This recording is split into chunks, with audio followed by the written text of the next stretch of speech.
做咩啊？做咩啊？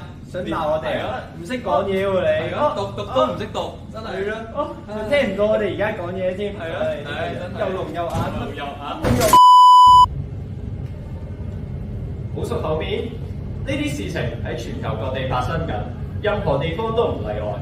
根據2023年嘅數據，香港現時有11.7萬聽障人士，而當中只有40%人可以得到系統化語言訓練。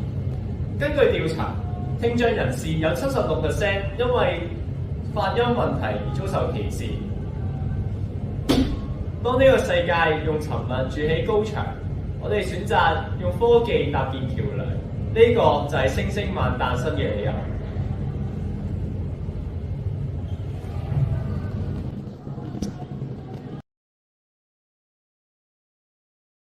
星漫會透過語音採集對使用者嘅音頻進行分析，例如左邊呢張圖就係正常嘅尋尋覓覓4個字，右邊呢張就係讀歪咗音嘅談談覓覓4個字。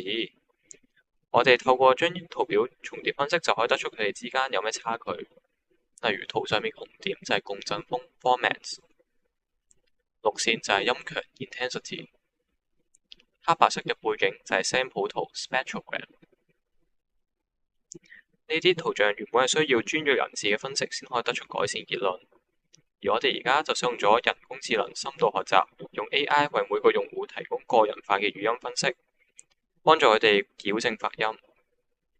例如下面嘅例子咁啦，人工智能就透過分析顯示出用戶喺發音上面嘅問題，並俾出咗一啲改善方案。此外，我哋仲用咗 AI 生成圖像同埋建模示範嘅方式。喺呢個例子入面，我哋就用咗著名聽障發明家愛迪生嘅面部作為示例，讀出尋尋覓覓4個字嘅口型。實際嘅應用入面，使用者可以上傳自己嘅面部照片嚟生成個人嘅面部模型，相信咁樣可以幫助佢哋更好咁樣理解口型應該點樣變化。